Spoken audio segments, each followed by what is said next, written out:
What it is, what it ain't, you already know it's Top Cat 100 going hard in the paint, the real Feeltv, what you know you're tuned into. Let's go ahead and get that out the way. Salute to the whole 100 mob. Y'all go check out my man RKA King Dro, and y'all make sure y'all check out that Mr. Telephone Man. I'm going to drop the link in the description.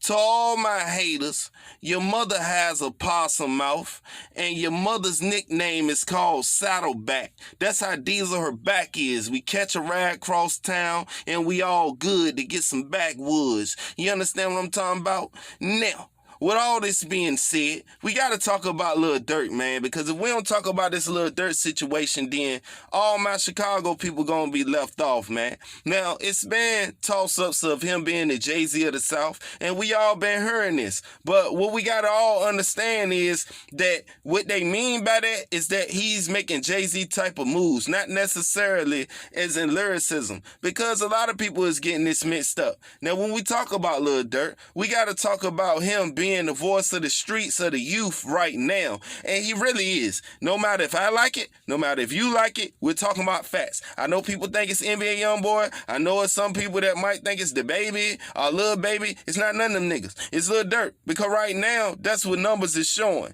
And it's all because of the consistency. Now, I'm not saying that I believe that, but this is why everybody is saying what he's saying.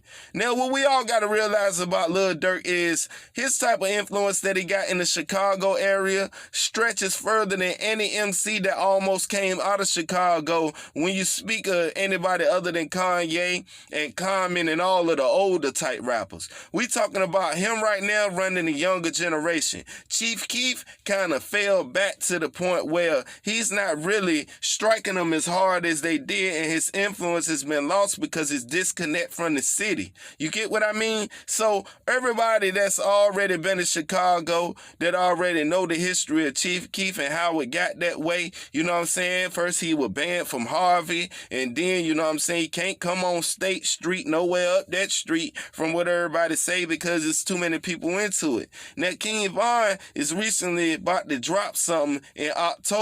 You see what I'm saying? Which is this month. You know what I'm saying? That's, you know, so we got to let everybody know that when people dropping heat and making Jay-Z moves, then you got to have a protege that's going just as hard. You see what I'm saying? And when they talk about the Jay-Z of Chicago, like I said, they're talking about business moves. They're talking about the doors and the influence. Understand that. I keep telling y'all through video after video after video that these guys have an influence that's going to cover the whole rap game for a long time, because Lil Durk gets the competition out the way any way he has to.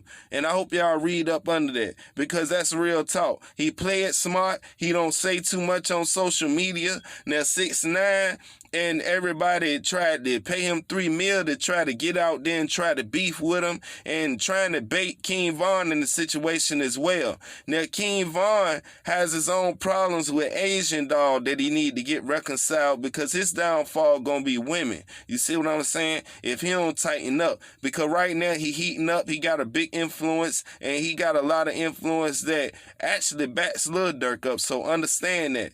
You know what I'm saying? So OTF is actually something that started from the ground up, and that's the reason why the influence is so strong, because a lot of people didn't think Lil Durk was going to even get the influence that he got. Now, he came up through the ranks, and that's the reason why he got the influence he got, because he knows how to play chess, and that's what a lot of artists got to learn how to do. Lil Durk never played off of emotions. Now, earlier in his career, he may have, you see what I'm saying? But right now, when we talking about from 2013 on back, he never worked off of emotions. You see what I'm saying? He never did that. You know what I'm saying? Now, I might be tripping on 2013. I'm talking about 2015 on back. You see what I'm saying? He really like tightened up, because when you get the influence, you can feel the influence. And that's why Durk don't have to be in Chicago every day. You don't have to be a fool to be in Chicago every day to find out that you can't hide nowhere, bro. No matter how much, unless you got a bulletproof proof or something like that. Understand that things is well connected and you're dealing with a lot of gangsters with a lot of money that can be spread it around throughout the city. And Lil Durk know this. And what he doing is he got with Drake, and Drake gave him that hit. He's on the radio. He got a lot to lose. Don't think that his influence is still not there. When you talk about money and you talk about all this other stuff,